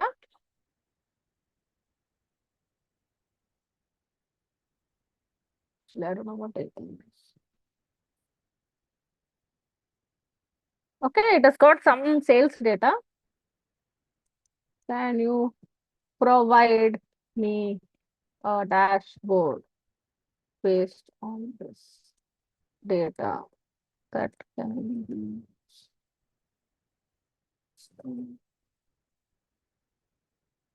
Okay. So you can see what I'm doing. It is going to completely provide me a data analysis. You will see.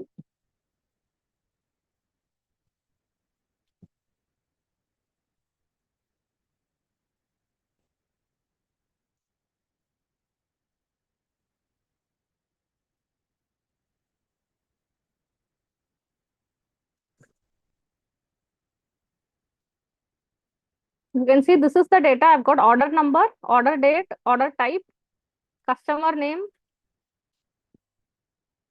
Okay, so you can see it has actually provided me a dashboard. Okay, so this is the orders over time. So you can see this is data. It's created. You can see daily orders. What type of orders? So you can see wholesale and retail, correct? Top 10 customer orders, right? Okay. So let's say we want to do better, right? So let's say you are the CFO of the company.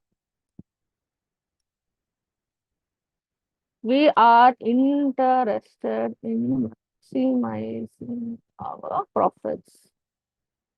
That means we must look at orders and sales that are more profitable.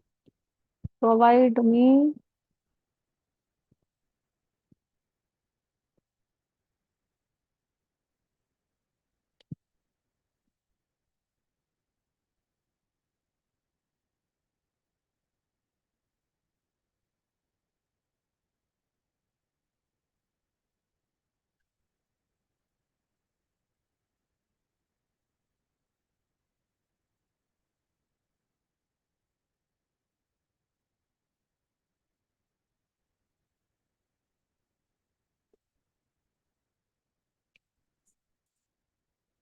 So you can see, right?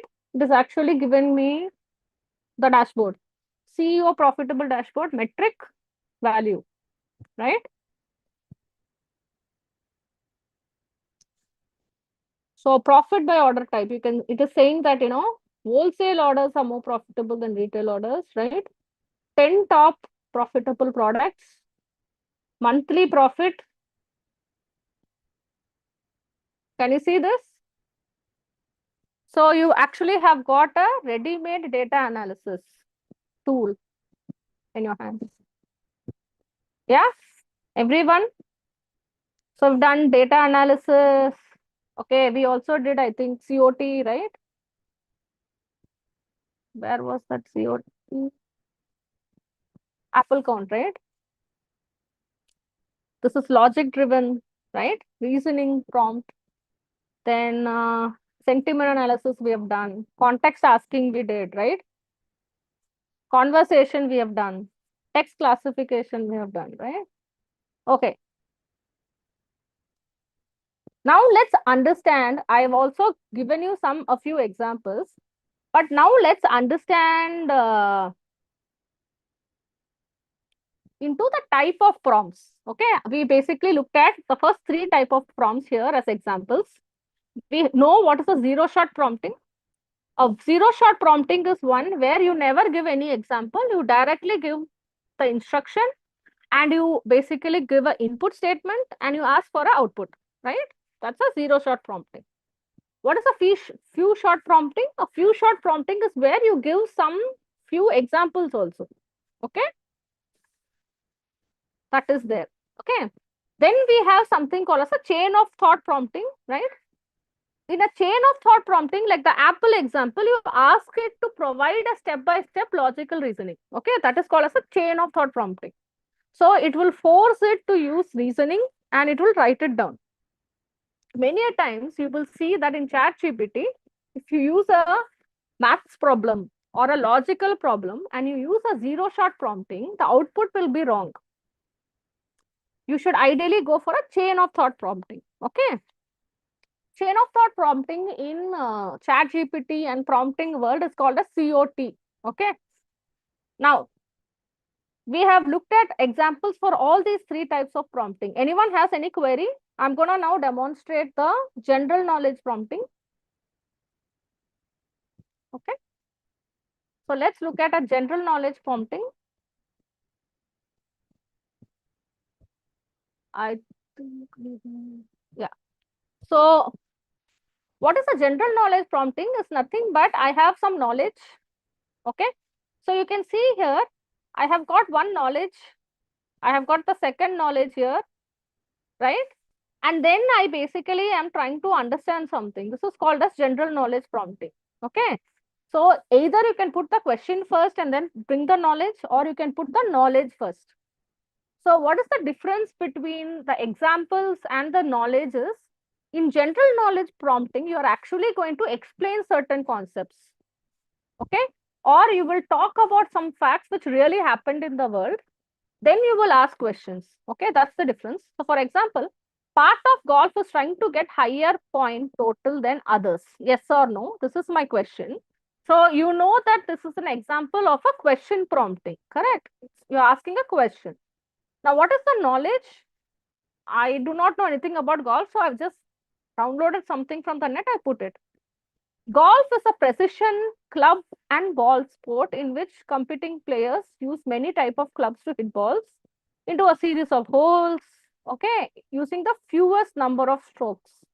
The goal is to complete the course with the lowest score, okay. Explain and answer. You can see that. So the answer is no, and it is giving me an explanation. So this is an example of a general knowledge prompt. Is it clear, everyone? Yes? Okay. Now let's go to this RAG. Okay, so this RAG is something very, very, we have all used RAG quite a bit. What is RAG? So whenever you're uploading a document or you're asking the ChatGPT or any of this software to access documents from the internet, right? So when you're asking it to do web search, okay, you also download or upload documents, okay, then you are basically asking it a question. It is called as a RAG. So for example,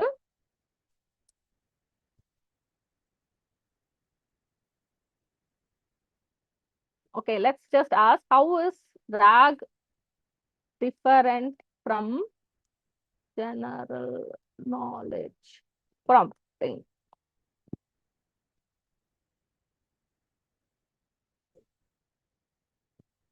So what is the difference? You can see retrieval augmented generation, right? So what is it? So data sources, it uses internal documents, external databases, apps, everything, right? In general knowledge prompting, you just rely on the model's internal knowledge, okay? You can see this. Mechanism, the model retrieves information, then generates the answer, right? So whenever it's doing a web search or you're uploading a document, what it is doing when you upload the document, it takes up that document, either it can be a PDF or a Word. It does certain processes like tokenizing, canonizing, and all it does. Okay. Then it stores this information and then it is going to do that process of text generation. Yeah, Srinivas, yeah, go ahead.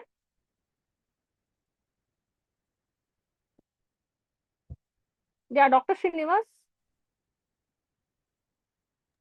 We are not able to see the ChatGPT screen, ma'am. Okay, sorry. I'm sorry about that. Yeah, can you see my screen, everyone? No? Yeah. So all that I've done is I'm just trying to highlight the differences between RAG. So RAG was a huge rage a year ago. Now it has somewhere come down, right? Versus the general knowledge prompting. So in general knowledge prompting, what happens is you basically put certain facts, right? And based on that, it is going to give me an answer. Whereas in RAG, I can put new facts to it. I will either upload PDF, right? Or I can upload an image, I can upload some documents, I can also ask it to do web searching, right? So that is called as RAG. So what is happening is, let's say I'm looking at the AQI, right? So I want to look at the AQI of this hour and I want to, I'm asking whether this is good, this is bad. Do you think it is, should I take any action, right? So what is it doing? The whole response is going to be based on the web sources. So it is going to go and check for AQI.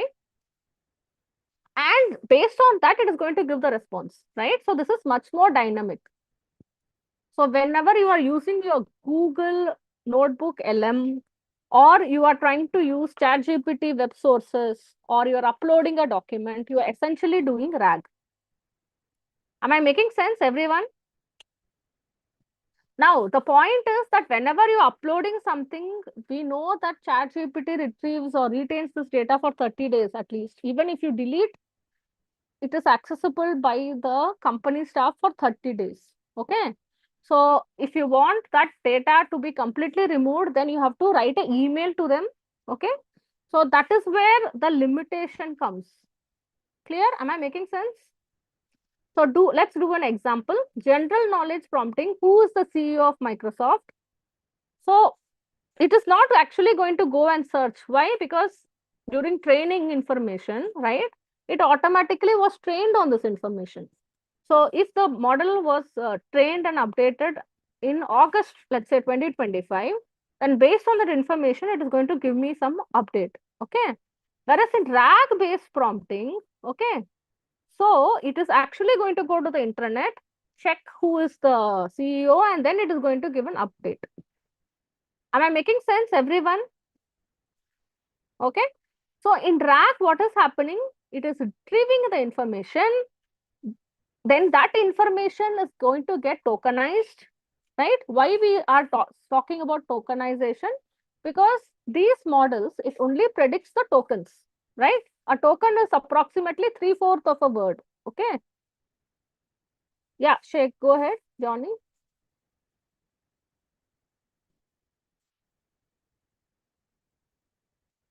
Hello, yeah. Basha, you are raising your hand. Please tell me.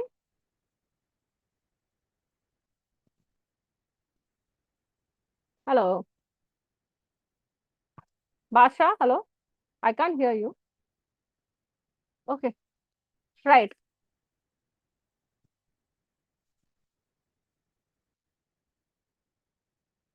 So my bad, I had not changed my screen. So I think many of you were talking about that. Okay. Okay, so now let's do one fun activity. Yesterday, you remember we actually had one, we had shared one prompt, right, for lesson generation. Okay. So what we are going to do is we are going to evaluate now whether it was a good prompt or a bad prompt. Okay. Now let me tell you what are the principles by which you can improve your prompt. So I think most of you were asking, how can I write a good prompt?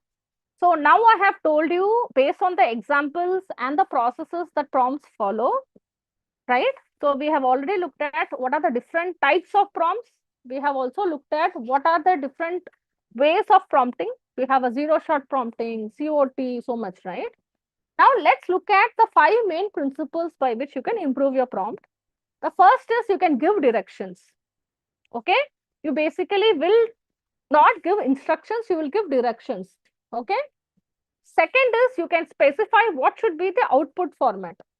Suppose you want the output to be a table, or you want the output to be a blog, or you want the output to be a viral post, right? You specify that. That's another way in which you can improve your prompt. The third is when you are actually going for few shot prompting, you should always give examples. Okay. You give examples in terms of role playing. You can say that, you can tell ChatGPT, think that you are a marketeer. Okay. You basically have overseen profits like this, that, and all. Okay. So based on that, you can do. Fourth is you can evaluate the quality. So you can basically give examples of what is good versus bad. You give examples like that. And finally, in your prompt itself, okay, you basically are clearly saying, so you remember I gave a prompt where I said that I want the qualitative and quantitative inputs on the SBI stock. So you can see that I am dividing the labor. I'm actually telling it that I want you to give me qualitative sources on the performance of SBI stock today. I want to do the quantitative stock basis, right? Now, I want you guys to look at these. This is how you will improve your prompt. Okay. So I am going to ask you for a small thing. Yesterday, there was a prompt which I shared with you guys, right? I want you to simply open your ChatGPT, upload that prompt, And first is you look at the prompt, you tell me what kind of prompt is it. Okay, that is going to be a simple answer. I want you to write a ChatGPT command to evaluate the prompt. Okay, so if you want, I'm going to share that prompt which we actually wrote yesterday with everyone. Okay, I'm going to reshare this. I want you guys take a minute or so. Okay, yeah, I'm just sharing this with you guys. It's available right now in your chat window. Okay, so first just look at this prompt. Tell me what kind of prompt is this.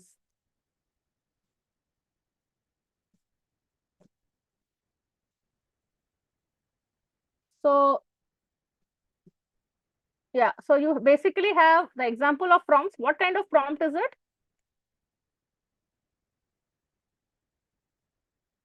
It was actually a role prompting with information extraction, correct? Sorry, not information extraction. It's a role prompting, right? It's a role prompting prompt. Okay. Now, it is a few short prompting because in the whole prompt, we have given some examples, right? Only one example was provided for OOPS programming with C++ or something, right? We have provided. So it is a few short prompting. Okay. Now, consider these 5 principles and write a ChatGPT prompt to evaluate. So I want you to actually spend a minute or two in drafting a ChatGPT to evaluate this prompt. So you can consider this. You can use this as a structure of evaluating your prompt. Okay.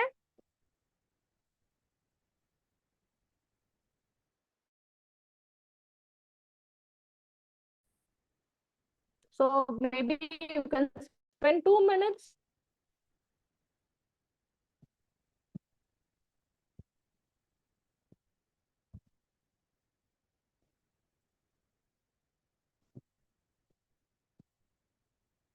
I had also devised this prompt, right?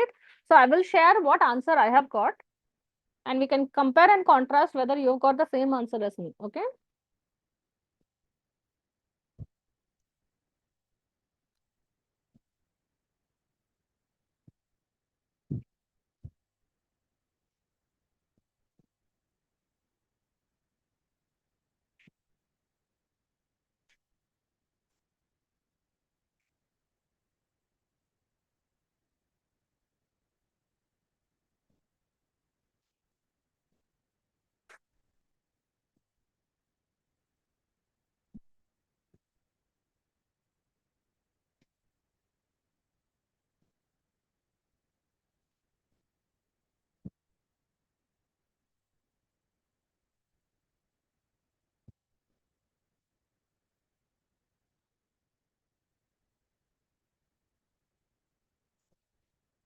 Anyone finished?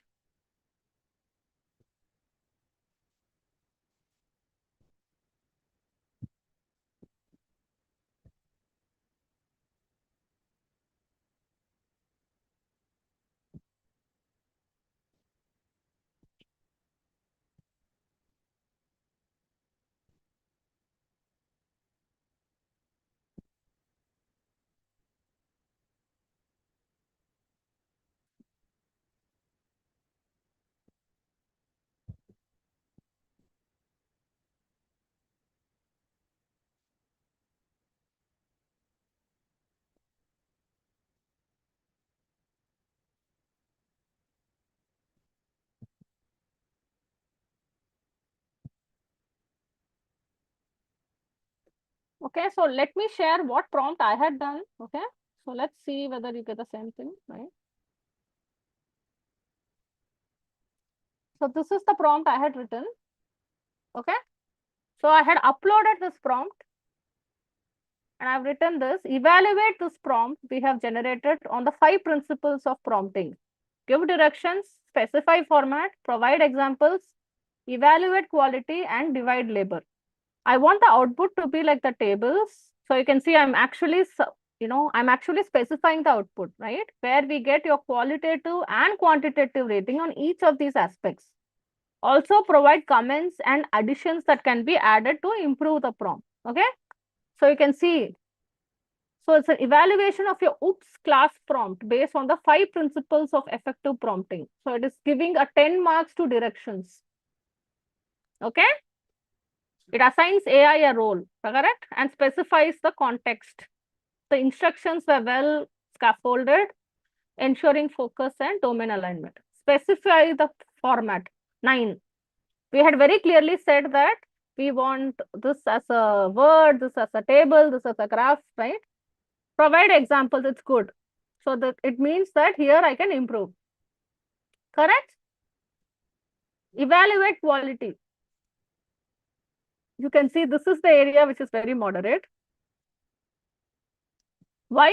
The prompt is defining us what to do, but not to assess the AI's output quality. So we should add instructions like ensure logical flow and avoid repetition, or output should be pedagogically coherent and readable within 15 minutes. You can see, right? It's actually telling me what I should add to the prompt to make it better. Consider a rubric or checklist for clarity, engagement, accuracy. Okay. Divide labor. The structure is naturally dividing the task into sections. So this is very strong. So you can see that mainly in examples and evaluating quality, I need improvement. Correct? Overall, it is giving me a score of 43 out of 50, right? So what are the additions?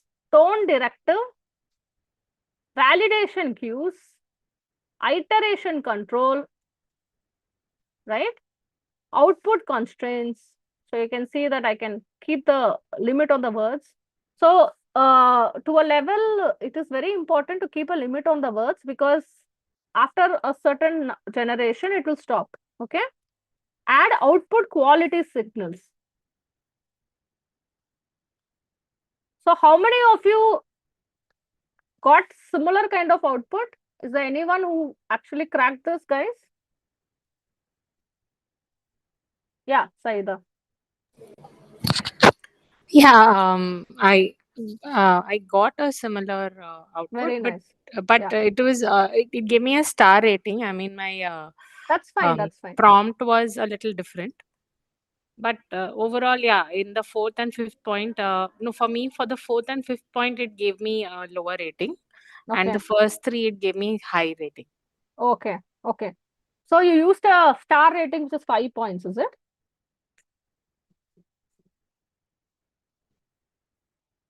Okay, got it. So definitely, yeah, Saida. Yeah. No, sorry, you were asking me, right? Yeah, correct. No, I didn't specify anything. By default, it has taken star rating and it has rated me out Okay. of 5, like Okay. on 5. Okay. Okay.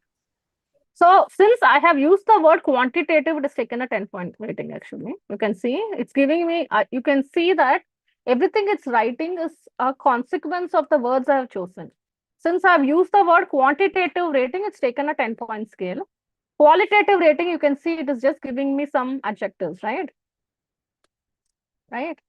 So basically, see, it's almost like a conversation. We can improve this also further. Yeah. So finally, guys, definitely there are many more prompts that we can check. So I am definitely, it's almost 5 o'clock. I understand your time is precious. So what we are going to do is I'm going to reshare these 2 links where ChatGPT itself is giving you certain prompts, right? Which you can use for basically improving your prompts for better work. Okay, so I'm just going to put that in your chat window once more. So kindly open this and check. Okay, you can see that there is even a prompt for a rubric. So this is one of the prompts which is very, very important, which is creating a rubric, right? Review paper. So that is something which is very important, and you can see that it is actually very, very good. All right.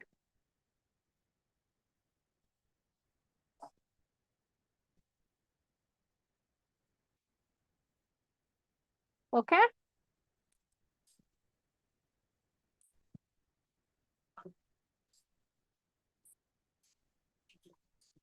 All right. So with this, we come to the end of the session, guys.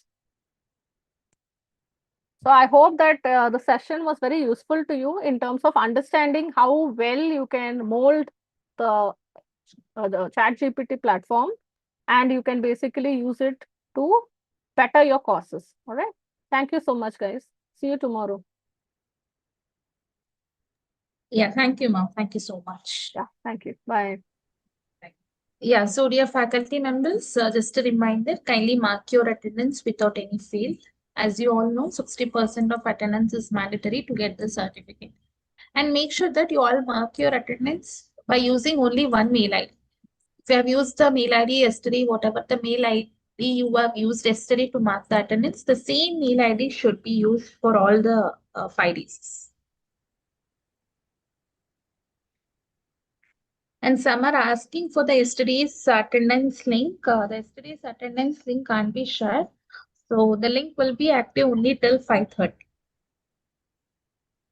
Okay, yeah. Thank you all. We'll meet again by tomorrow at 3 p.m. I'm just sharing the attendance link once again on the chat. If you have not marked it, you can just mark your attendance.